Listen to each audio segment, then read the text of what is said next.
Well, hello, and welcome to episode 97 of Drink the Movies. I'm Brian here, as always, with Michaela. Michaela, we had a bit of weather, stemmed from that hurricane as it came up the coast this weekend. So our Saturday was mostly a washout, but Sunday ended up being pretty nice. The skies parted, the rain held off, and you were able to get out to the zoo, something very fun, something you should do from time to time. Everyone out there, if you have access to a zoo. Yes, I was able to do that. I think it's we it's weird living in Charlotte, and Charlotte is a big city, but it doesn't have a zoo of its own. I hear that they're trying to do that and kind of build out some space for some in the city. But we went down to Columbia, which is in South Carolina, and went to the Riverbank Zoo and Gardens, and it was actually really lovely. It's a great little zoo. I guess it's not that little anymore. I went with a friend, and they were telling me how like it was built out in 1974, and it was like 2 acres, and now it's insane. So that was really fun. Got to see some lions, tigers, bears. Oh my, that was fun. Oh, oh my, indeed. Okay. Yeah, I do love a zoo, love an aquarium. What's your favorite zoo animal? Are there any must-sees when you go to the zoo? My husband really likes the big cats, so we always, if he's with us, then we always try to go see any and all of the big cats. I love to see the gorillas. Hmm. That's always a big thing. And if there's a farm area where you see farm animals, I have to go say hello to the cows. It's just a thing. Okay. I Yep. have to say hello to the fun fact, everybody. Brian, hey, what do cows say? Cows say moo, of course. You were wrong. You were wrong. They don't. Hmm. They don't Hmm. have lips. So they actually say ooh. So if you go to a cow, this is really important. Fun fact for everybody listening. If you ever go to a zoo or you're on a farm and you want to talk to a cow, you want a cow to come up to you, don't shout moo at it. It will not listen to you because it gets that all the time. And that's actually not the way to say hello to a cow. The way you say Hmm. hello to a cow is you say, ooh, ooh, cow, ooh, and it will come to you and it will lick you and it'll give you cow kisses. It's amazing. It's also very, very true. So Okay, yeah, I guess there is you're your welcome, there world. is your fun cow fact of the day. So take that with you wherever you may go. What did I get up to this weekend? It was my anniversary.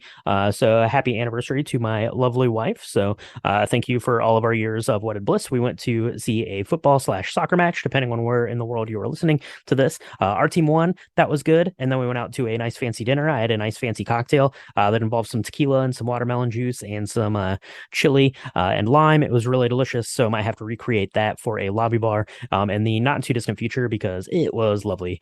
So take a look at our social media. I'll try to get a picture of that cocktail up. So yeah, it was just a nice weekend, kind of all around. We got to do some exciting stuff, and we got to watch an exciting movie because this one is new, Michaela. We have been waiting for this one for a long time, all the way since 1993. We've been wanting to get our eyes on this one, and that is exactly what we did when this thing dropped on Friday. So why don't we take a quick break because we are going to need a cocktail, a hefty cocktail, if we're going to do battle with those ferocious of all ferocious witches.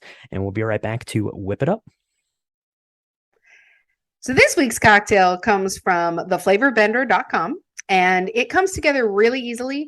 It's actually very easy to make once you have all the ingredients, but it's very, very fancy looking. It's Mm-hmm. super potiony. It's got dry ice in it. It's really awesome. So this can be as complicated as you want it to be or as simple as you want it to be. We went a little complicated because we wanted it to have the whole hocus pocusy effect. It's That's right. called the witch's heart. And Mm-hmm. we're going to talk about this in terms of jiggers. So if you don't know what a jigger is, it's those metal kind of 2 cup pieces of bar accoutrement that every good bartender should have. So if you want to do this in ounces, great. You want to do this in ounces and a half, that's fine too. A jigger is a jigger. So as long as you're consistent with the ramekin that you're using, you'll be fine. That's right. Yeah, absolutely. And that's what it calls for in the recipe. And we tried to match it as kind of closely as we could. And like Michaela said, we kind of went the complicated route. There is a much easier way to do this, and we'll talk a little bit about that as we get into this. But the recipe itself is going to call for 1 jigger, which is like an ounce and a half of apple brandy or apple flavored vodka, which I don't know that I've ever seen apple flavored vodka. Now that I come to think of it, we used apple brandy in ours because it's delicious. Get that. It's definitely the fall flavor to rule them all. So it's going to be an ounce and a half of that. This is calling for 3 ounces of a homemade blackberry shimmery liqueur, which has been chilled, which we actually made.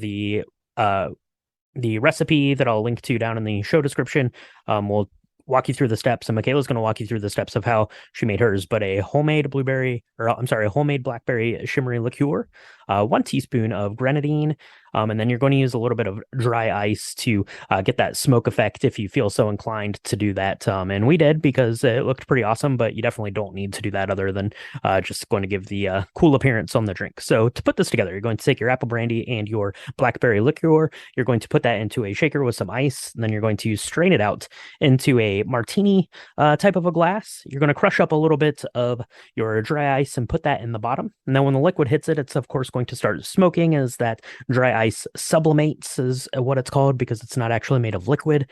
So it's going to start smoking, and then you put in a hefty teaspoon of your grenadine. It kind of sinks to the bottom, and it gives it this real kind of shimmery kind of I don't know, like blood-like poison, cauldron sort of thing, brewing away, bubbling away, which is cauldroning away. And it's real pretty and real fun for a cocktail party. And there you go. Then you drink it and have a good time.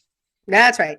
It's worthy to say, it's also quite tasty. So this homemade blackberry shimmery liqueur, there's a couple of different ways that you can make it. We're going to talk about the easiest way to make it. What you're going to do for every cup of vodka that you use, we use Kozak vodka because we support Ukraine, and it's a very well-balanced, inexpensive vodka. You're going to use a cup of vodka, and then you're going to add 6. I don't know why they use 6, but only 6 is all you need. 6 blackberries. And you're going to put that in like a jar that's non-reactive, like a glass jar, and you're going to leave it alone. You can put it in your fridge and leave it alone for a week. You definitely want to leave it in there for at least 3 days. If you don't want to do anything fancy, just leave it in there for a week. And when you're done, what you'll do is you'll strain this out. The liquid that is created is going to be very vodka-y still. It's going to taste like blackberries, and it's going to be a very beautiful dark purple, but very clear. Do not mash or muddle the blackberries at all. You can leave them in whole. That's totally fine. Okay. When you do that, then you're going to use really beautiful luster powder and or luster dust is what it's also called. You can find this anywhere like Amazon or a fancy cocktail shop. We chose purple, obviously, because our drink is purple, and you're going to use like a 1/4 teaspoon. You do not need a lot for a cup. You're going to put that in there, and what's going to happen is the shimmer dust stuff is going to coagulate kind of and mix with the purple liqueur, and it's going to turn it into this really beautiful, very tasty, very hocus pocusy kind of concoction. It's amazing, and it's not hard to make. It really isn't. If I can do it, anybody can do it. Yeah, that's right. Yeah. So that's what you're going to do to get that homemade blackberry shimmery liqueur. And then so obviously that step is kind of optional. You could just get a blackberry liqueur and recreate that. You're still going to get the same kind of flavor profile. You could even probably put that shimmery powder into that, and probably get you pretty close to the way there, or like a blackberry vodka, and just do that, and you kind of play around with it. So it really depends on how much effort you want to put into it, but we really wanted to kind of recreate the way that this one looked here that we found on the website there, and it looks really cool. And like Michaela said, it tastes pretty great. It is really strong. The apple brandy we have is very potent, and then the blackberry shimmer liqueur, it was also fairly potent, just being mostly vodka and the simple syrup there. So tread lightly. We actually kind of cut ours in half when we did them, because we were doing a couple of cocktails that day, and we did not want to go overboard. And that was a perfectly fine amount, I thought, for it. And this is a perfectly fine cocktail to have when you're watching Hocus Pocus 2. But what were your kind of overall thoughts on this one, Michaela?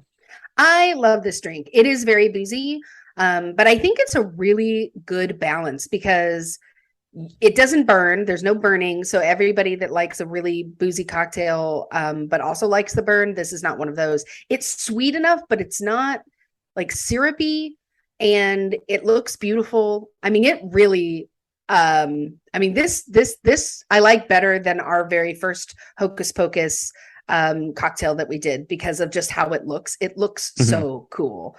And again, whether you do a homemade blackberry liqueur or you buy it, this is a really easy drink to put together. It's going to be great for like Halloween parties or any Hocus Pocus viewings that you want to do in the future. Hmm. It's just it was really fun. So this is one of my favorite drinks lately, certainly of the season. And since it is one of those things where you can make easily, I mean, I'll be having it a lot, just not having it and driving because it is very boozy. Don't do that. Yeah, it is. It is very busy, and if you do decide to go with the dry ice route, just make sure you're very careful because that is really cold and it will burn you. So make sure you are wearing all of your proper safety equipment, and then if you do put it in your drink, make sure that it is all completely sublimated out of there because you don't want to mess with Yeah, that don't stuff. swallow that. That's bad. So don't do that. So well now, Michaela, we have these made. We have our cauldrons are bubbling away with our apple brandy and our blackberry shimmer liqueur. Why don't we take a quick break and we will be right back. Well, we'll go back in time to a simpler time in Salem, Massachusetts, and we'll be right back to chat about this week's film, Hocus Pocus 2. Spoiler warning for Hocus Pocus 2. If you've not yet seen this, it's pretty likely actually because it was just released. But if you've not yet seen it and you don't want us to talk about the ending, you don't want to know anything, stop. Stop what you're doing now. And then go make yourself a witch's heart. Go watch Hocus Pocus 2. Come back and we can chat about all the delicious goodness of the Sanderson sisters. That's right. Yeah, absolutely. So Hocus Pocus 2, as Michaela said, did just come out. It released on September the 30th, 2022. And I would garner that if you were excited about Hocus Pocus 2, you definitely watched it. Night one, of course, you've been waiting since 1993 to revisit the Sanderson sisters, and that is exactly what we are doing. Directed by Anne Fletcher, and it, of course, stars Bette Midler, Sarah Jessica Parker, and Kathy Najimy as Winifred, Sarah, and Mary. Plus, we have a new coven of witches who are going to go head to head with the Sanderson sisters. We're going to talk about them as we get into this week's film. But follow up, Michaela, 1993 to 2022, and also episode 48 of Drink the Movies. That's right. This is a first in the history of Drink the Movies, actually, because there isn't a Hocus Pocus 3 out yet. So we have never done a first and second before other than Star Wars, but Star Wars, let's be real, we're going to continue doing that until all of the Star Wars films forever are yeah. right, and hopefully they will never stop making amazing, and then we'll start over and do them again if they happen to. So yeah, but this is a first because now we will have covered all of the Hocus Pocus stuff, right? In history, and with cocktails to boot, this is actually pretty exciting. That's right. Yeah. So go back and give episode 48 a listen if you're going to be watching Hocus Pocus for your Halloween lead up. Do that. Give that a try. That was the Witch's Brew, I believe that one was called, and then we have the Witch's Heart for this one. Maybe they will come out with a Hocus Pocus 3 one day, and we can complete our own witchy cauldron trifecta. I don't know. We'll have to take a look and see what happens, but. Michaela, a lot of people were very excited about this movie. A lot of people really love the 1993 Hocus Pocus. And, we talked a little bit about our own absence of love for it because it wasn't something that you and I grew up with, but a lot of people did. And a lot of people have been waiting a long time to see these three ladies back on the big screen. Yeah, definitely. I mean, this became a phenomenon. Now, it came out in 1993, so I do remember seeing it. It didn't touch my heart the way that it had to the masses. So there's clearly something wrong with me. But the Sanderson sisters, people have been dressing up as them. People have been throwing Hocus Pocus parties. People have Hocus Pocus kind of paraphernalia all over their house on Halloween. It is a true like magical thing that happens every fall. And so I was so excited when we found out that it was going to be streaming, and I did ask very nicely if we could cover it on Drink the Movies, and you were so nice to oblige. So we're going to dive deep into this. We're going to talk about it. I'm so excited that they also have some new characters and some different kind of ideas of what it means to be evil, and good versus bad. It's kind of an interesting plot.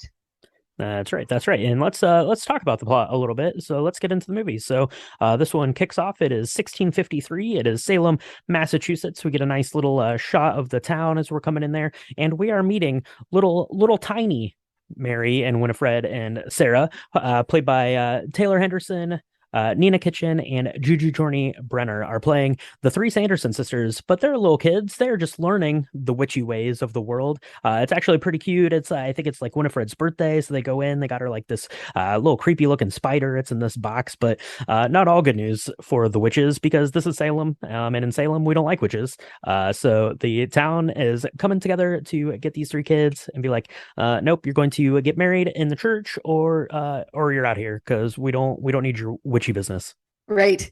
Which leads you to believe, right? So Tony Hale plays Jeffrey Trasky, and he is kind of this old pilgrim guy. You could tell he's not real fun at parties, probably a real stick in the mud. And he's telling these girls, hey, especially Winifred, it's your birthday. It's time for you to get married.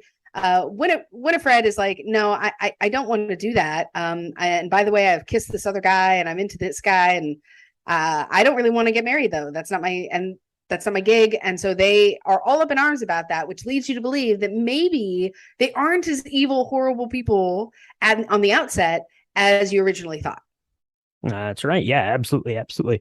Maybe this evil witchcraftery was forced upon them, and they're going to be forced to make a run for it out of town, right? Because they basically get the townspeople are all up in arms when she refuses to get married to this guy. The guy says good because this lady is not very attractive. That's not very nice guy. But nonetheless, the girls are off there running into the Forbidden Woods, which is a place that they know they shouldn't be going, but they know no one else is going to be going there because forbidden, right in the name. And who do you run into in the Forbidden Woods? That is the witch mother, played by Hannah Waddingham. She is amazing. She was not in this movie enough, I can guarantee that, but she is wearing a really cool dress with a really creepy eyeball, just like the one on that book from that movie, 1993. That's right. And she is really helpful to these three sisters, right? She tells them, hey, Mm-hmm. you're going to be a coven, and it's really important that you have a coven. She is herself a witch, but she doesn't have a coven anymore. And you don't really find out more about what that means, but or what happened, what befell her sisters. But she says, it's really important that you have people around you. And so she gives them this amazing book. They call it Book. It's the book with the cool eyeball that everybody knows and loves from the first movie. And of course, Winifred is like, hey, I want the spell that gives me the most power because she's young, and that's what you do. And it's called the Magicae Maxima. And of course, Hannah Waddingham's character, this grand witch, is like, no, don't do that. That's the worst spell you could make. That's the worst one. Don't do that. It makes you all powerful, but it comes with a price. Don't touch it. That's right. Do not touch it. And that is where we leave our witches for the time being. If you watched the film back in 1993, you kind of know their story up until now, but we are now into present day, 2022. We are in Salem, Massachusetts, still the home of the witch trials and the Sanderson sisters themselves. This is a Halloween type of a town. They're having some awesome Halloween parties, which was kind of a throwback to that first one, that first film, which happened on Halloween night. You see the town's kind of getting ready, but our new coven, they are in school. It is birthday for one of these girls, Becca, who's played by Whitney Peak, and her friend Izzy is played by Melissa Escobedo, and they have another friend, kind of on the outs. Maybe this new coven is not all it's cracked up to be. We don't know. There's a little tension there, but we have Cassie, who's played by Lilia Buckingham. We have our three kind of new witches in present day that we're meeting. Yeah, and Cassie kind of split from these two girls, right? They were kind of this trio of friends that had been friends forever. And Whitney Peak, Whitney Peak plays Becca, as you just said. Becca's birthday is happening, and they have this big ritual that they go into the woods and they light a candle and they say these spells and they hold hands, and it's really cool. And unfortunately, Cassie has kind of split from this group. She started dating a football player, and she got in with kind of the popular crowd and kind of left Izzy and Becca in the dust, which is very hurtful for Becca and Izzy. They want to include her, but their also feelings are hurt. And it's also worthy to say Kathy's last name is Trasky, and she and her family have been in Salem for a really long time.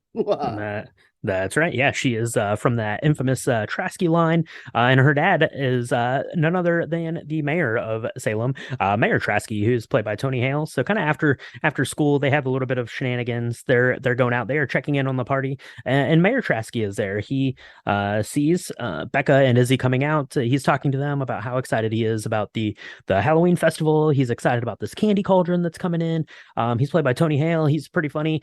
Seems like a good mayor. Seems like a positive, upbeat kind of guy. Becca and Izzy say, he's like the nicest guy alive, and they're going to get so mad at Cassie because Cassie has decided she's not going to go do the birthday ritual. She's going to be having her own party at her own house because kind of her boyfriend Mike kind of said that she should do that. And like you said, there's some infighting between Becca and Cassie. It's not going good, and Becca says, "You know what, Cassie, I don't even care. Just have your party. Your dad's going to be mad at you. We're going to still go to our own birthday thing. And that includes swinging by the magic shop." Yeah, because apparently the Sanderson sisters' house now is a magic shop, and it's run by this really hilarious guy named Gilbert.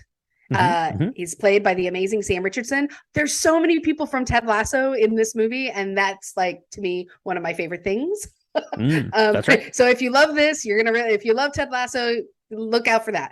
So Sam Richardson is amazing in this. He is super excited. He's got this old magic shop that he's owning. He's got lots of cool candle things, and he's got like this story time where he talks about the Sanderson sisters. He's got these the famous book is in like this corner under lock and key, but he's got these replica books that he sells to kids. And of course, Becca and Izzy, they say hi, they want to partake of some of the goodies on Halloween, and Sam or Gilbert is like, "Hey, I got this candle. Go ahead and take it with you and maybe light it." And it looks really weird. It's like purple and it's all bent. It's not a good looking candle at all. It is the worst looking candle of all time for sure. But yeah, I really like this section. I like Gilbert's kind of magic shop because he's basically doing like a show like everyone in town there. And I've never been to Salem, but I assume that that's probably kind of what it is, right? It's playing on that Salem witchcraft trials and stuff like that, and kind of selling this whole business up. But yeah, the girls go in, they're excited for the birthday. They're getting their goods so they can go out into the woods and do their kind of seance kind of ritual thing that they always do, because these girls liken themselves as witches, and that is what they do. They go out into the woods. They don't know that the woods are forbidden. I guess that got lost to the annals of time, but they are in the same woods that the Sanderson sisters were in. They light that funky looking candle, and bad news, because if you remember Hocus Pocus, what happens is you light the black candle with the black flame, and that's going to bring the Sanderson sisters back to life. And they got duped because Gilbert gave them a candle with the black flame, lied to him, didn't tell him. Come on, Gilbert, what is wrong with you? Yeah, something gets a little lost, I think, where you don't understand why he's on their side and wants to bring them back. Well, it's like you said, Michaela. The Sanderson sisters, they were victims of circumstance back in Salem, and that's what Gilbert says. He says, they didn't want to be bad, evil witches. That just got kind of forced upon them. But that's not entirely true, Gilbert, because I think that these witches, they were in it to win it, so to speak. Yeah, they might not have started out bad, but you remember in the first one, they made themselves young again by eating small children. So somehow the table had turned. And so they come back. They're all excited to be back. It's I want to say the hair and makeup is really great because they don't look like they've changed all that much. Sarah Jessica Parker still looks pretty young. All the others, you have this amazing Mary, who's still like got her weird jaw thing going on with the tongue hanging out and the hair, and of course Winifred's big kind of red bouffant on top of her head, and of course their costuming, it's still great, and they still have kind of their same old kind of charismatic chemistry between the three of them. So that's really fun to watch. Yeah, they come back. They bring them back. They light the black flame candle, and the Sanderson sisters are back with musical number to boot. That is how they introduce themselves into this movie. Could have done without that, to be perfectly honest, because that is we're going to get some more music from these three as we go through. But they meet Becca and Izzy. They're like, who are these kids? We should eat them because they will keep us young. Becca and Izzy are quick on their feet though. They're like, we're not kids. We're like 40 years old, and the Sanderson sisters are like, oh, you look really great. tell us what your secret is to that. Well, the secret is you go to Walgreens, you get some beauty products, and that's what you're going to do. One of my favorite parts about the first Hocus Pocus was the witches kind of interacting with modern day world, right? So you had like Right. 93, they're on like a bus and stuff like that. So here kind of doing that similar kind of thing as them going into Walgreens, right? And experiencing like the automatic doors and like all of like the lighting and stuff in there. It's really kind of a funny section as they're eating lotion, which looks really gross, but they believe that the lotion contains the souls of children, as all good Right. Halloween stories should have, I guess. Right. Absolutely. And my absolute all-time favorite gig or bit in this entire movie is, they have this ability to fly on brooms. And they had this ability in the first film, and it was kind of a running joke that everybody got a broom except for poor Mary, Kathy Najimy. She ended up on like a vacuum She's on a cleaner, vacuum, yeah. right? In the second film, of course, Winifred's on a broom. Sarah is on a She's on a Swiffer. She's on a Swiffer, like a wet jet Swiffer. And then, of course, because we are in the day and age that we are, Mary has like tied herself up to like these two Roombas that work as like roller skates. They're the best. I love Yeah, it that's so much. That's like the best. That was the best gag for me, is them flying through the air and she's got these Roombas attached to her. That's right. Yeah, that is pretty good. But the other important thing that we learn at Walgreens is, Becca and Izzy, they are wannabe witches, so they know that if they, sprinkle some salt around them, that the witch's power is not going to be able to penetrate that. So we kind of learn that that is something good to keep in your back pocket if you're going to be facing off with these witches throughout the movie. But the Sanderson sisters, they're not ones to be to be trifled with. So they understand that this lotion doesn't really contain the souls of dead kids because the Walgreens employee tells them. So what are they going to do? They're going to go back. They have to go find Book. They have to go back to their old house. And exactly like you said, Gilbert has set up his witchcraft shop there, as you do, I guess. No place is going to be more haunted than that. So they're going to the magic shop. They run into Gilbert. Becca and Izzy get thrown imprisoned into the basement with a spell put on them, and Gilbert gets a spell put on him too. You got to go get all this stuff, guy. Yeah. Yeah. They tell him, hey, you gotta do this or else we're gonna kill you. And they have this really awful looking hourglass thing. It's right out of Wizard of Oz. It's very creepy. And so what Gilbert does is Gilbert finds our old friend Billy Butcherson from the Mm, first film. He's also that's right. mentioned in the second film because he apparently he was supposed to be Winifred's lover and he cheated on her, and so she got back at him by turning him, killing him, and then sewing his mouth shut. But Billy Butcherson, he's like, that is not true. I only kissed her one time. This is a complete farce.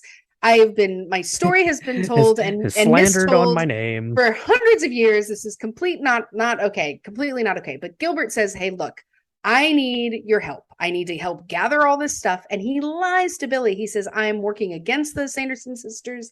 If I can get all these ingredients for this spell, I can cast a spell and cast them away forever. And Billy's Mhm. like, all right, man, I'll help you. No problem. And so there's this interesting montage of them like trying to find things while the girls are trying to get out of the basement of this really awful place. And I didn't know that the Sanderson sisters' house had a basement. Yeah. So that's Up, interesting. up, It's got up, windows and everything.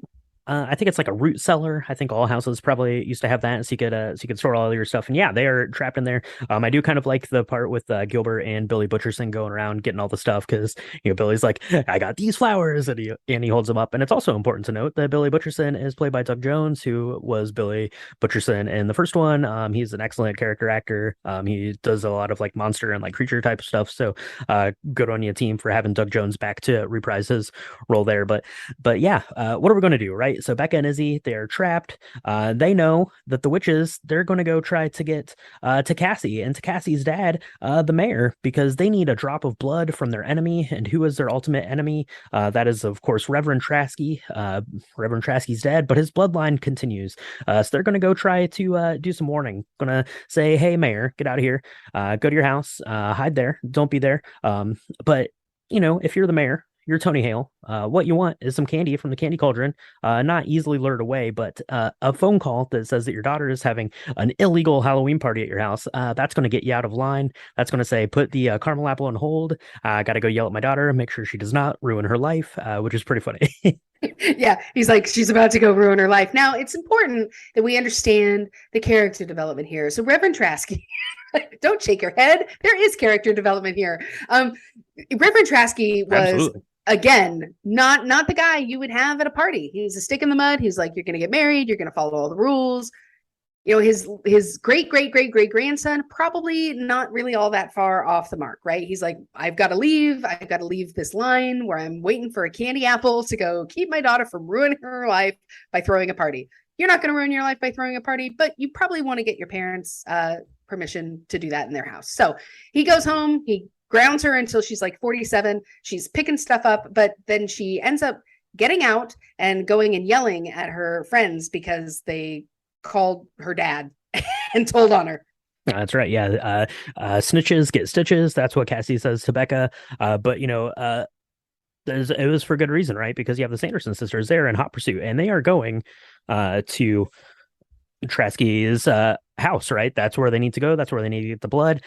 They show up and they are trying to do some trickery. But luckily, the girls kind of come up with a plan. They encircle the Sanderson sisters with some salt, which basically captures them into some sort of prison, which is actually pretty funny. You think that this might be enough to get the Sanderson sisters, done for the evening. But lo and behold, those very hilarious little Roomba roller skates come back. They sweep up the mess left by the salt ring. And the Sanderson sisters are back out to complete their kind of final magic spell to give them everlasting life, which is what this is all kind of culminated to, right? So you have Gilbert and Billy have gathered all of the ingredients that they need. They have a drop of blood because the Sanderson sisters whisk Cassie away into the woods. They have everything they need, but they have the book, and the book says, "Don't cast a spell, That's a bad idea. I don't want to. I'm going to keep closing. You're going to try to read me, and I'm going to keep closing. And that is going to give enough time for Becca and Izzy to come and formulate a plan on how to get one up on the Sanderson sisters. Yeah. And what we start seeing is that Becca, when she gets really upset, she actually seems to have some powers of her own.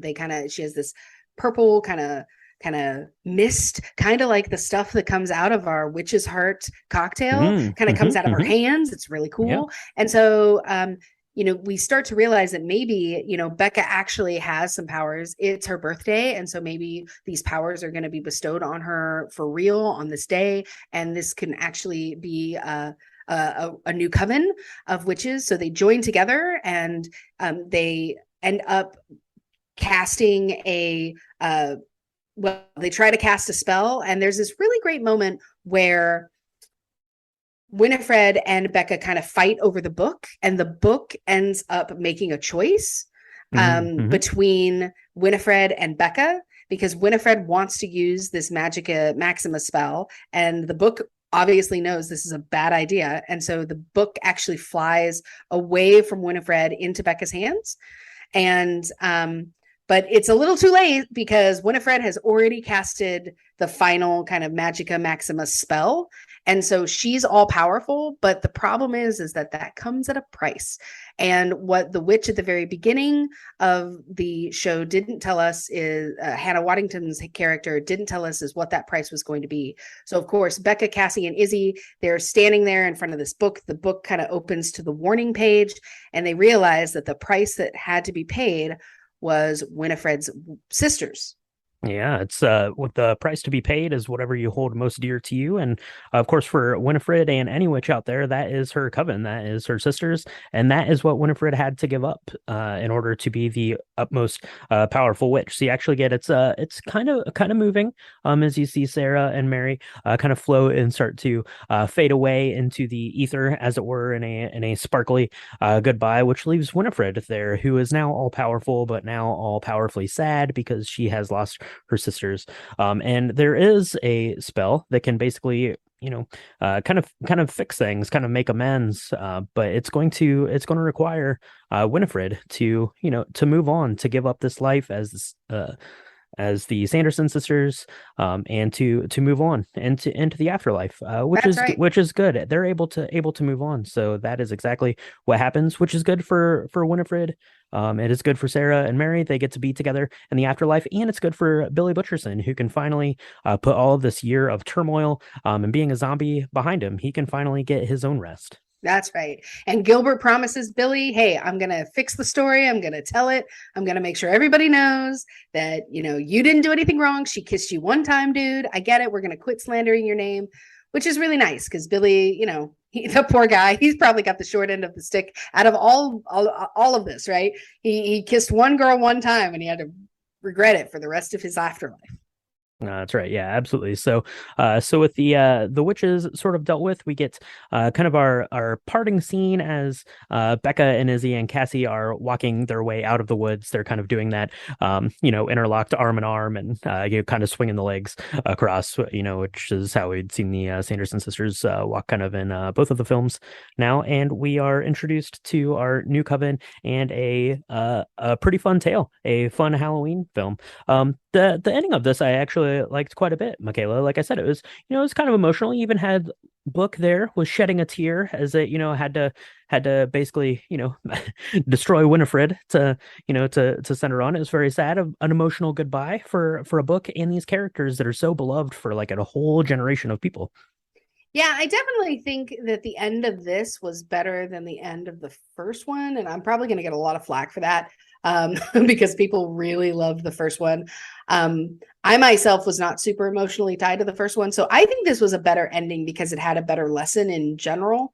There were a couple things in here that were important that I thought it did. It really helped you understand how friendships are more important as you get older, right? Cassie was definitely kind of tempted by being popular in the popular crowd. They talk a little bit. There's a really interesting scene actually that I'm glad they left in here where they're talking to Cassie's boyfriend, and he is trying to explain to Izzy and Becca that, hey, we weren't making fun of you. They said, yeah, you absolutely were. And he says, well, what do you mean? And he says, well, you said how weird we were, and you used these weird, these words that hurt us. And you weren't laughing, but you were making fun of us, like that you were being mean. And Mm-hmm. he's like, oh man, I never even realized that. I have to apologize to so many people now. And I think that is something that's really important in this day and age, is that, if you're going to talk badly about a person, that is making fun of them and being mean to them. And that is not okay. And Mm-hmm. so it made me happy in a way because this character got a lot of I guess his name's Mike. Cassie's boyfriend gets a lot of flack because he's this popular kind of idiot, but he realized after it's expressed to him how hurtful his actions are, that that's not okay. And when we say making fun of someone, yeah, you don't have to laugh at someone and point at them to make somebody feel bad. So I thought that was important. I also thought that the entire idea that everything comes at a price, and power comes at a price. Mm-hmm. Is it worth it to you in the end to really give up everything for more power?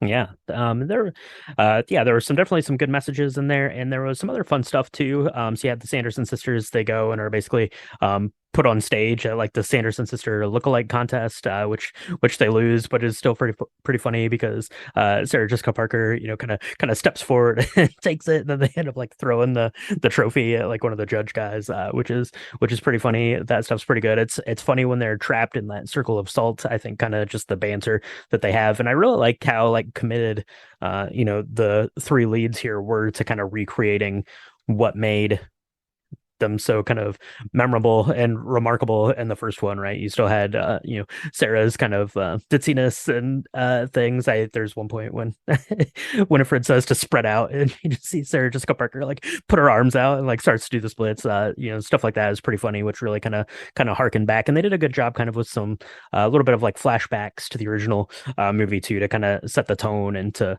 retell this tale. Which has been a long time coming. And you said it, Michaela. You said you might get some flack for saying that the ending you thought maybe it was better than the first film. I think this whole movie was better than the first film. Yeah.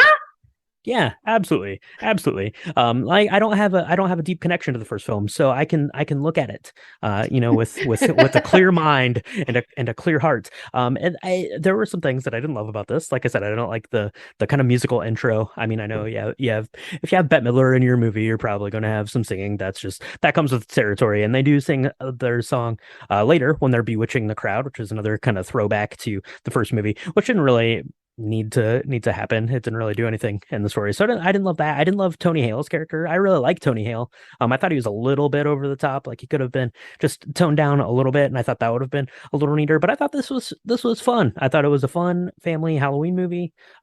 It's worth watching. I think if you, especially if you like the first Hocus Pocus, and if if you said, hey, it's trick or treating tonight, put on a Hocus Pocus. I probably would pick Hocus Pocus too. All right. That's it. So, Oh, well, there we go. light me up, I guess, on the online. You can do it. I can take That's it. all right. That's okay. Yeah, no, I have to say, I mean, I did think that, I mean, there's enough Blondie in the world. We did not need to sing one way or another. They could have picked a different song. I love Bette Midler, but that part was painful for me because I just don't think it sat well.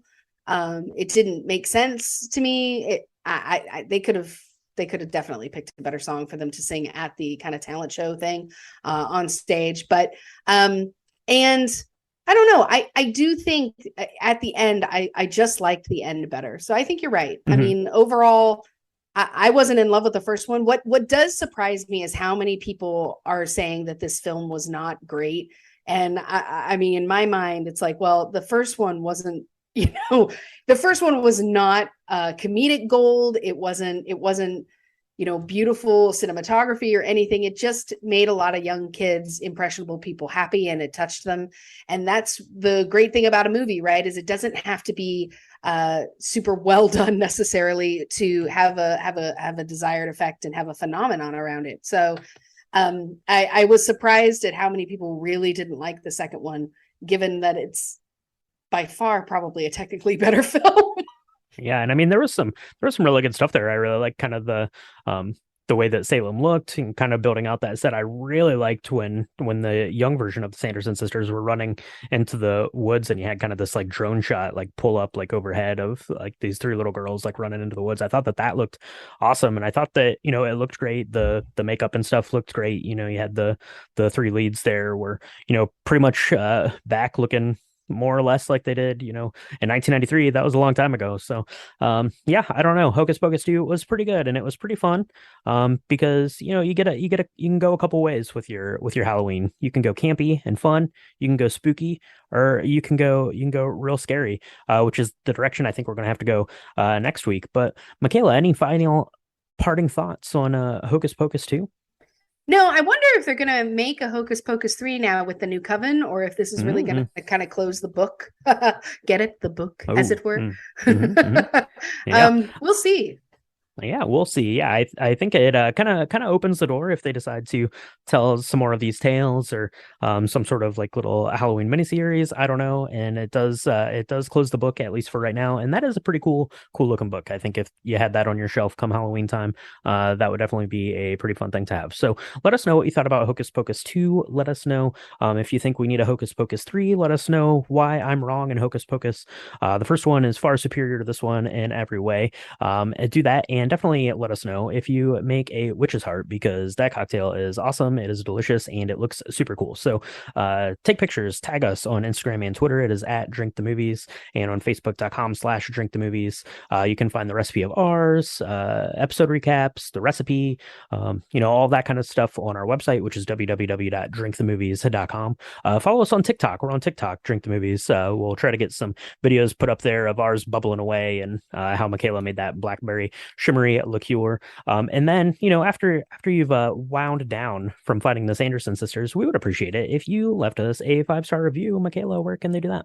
You can find us on Apple Podcasts, Spotify, Stitcher, Good Pods, anywhere where Anchor podcasts are distributed. We have had some amazing community the last couple of weeks. Mm-hmm. Things are going kind of nuts. I don't really know what's happening, but don't stop. Please leave us a 5-star review if you're loving what you're hearing. We are so excited to be building this community of cocktail connoisseurs and movie connoisseurs alike. That's right. That's right. Yeah. And if we didn't upset you too bad with our opinions and our hot takes on Hocus Pocus 2, join us next week on Thursday the 13th as we talk about Friday the 13th, one of the original slashers out there. Going to be a good time, and we have a good cocktail coming for that one. So make sure you tune in next week and, of course, every week to the lobby bar. But for now, Michaela, we've got a little bit of dry ice left, and we would hate for that to go to waste. So grab the apple brandy, mix up some more shimmery liqueur, and let's cast a spell, I guess. All right, I got it. And we'll see everybody next time on Drink the the Movies. movies. Sisters! My eyes are misted over by the tragic tears of a lifetime of failure. Is that actually from this movie? Yeah.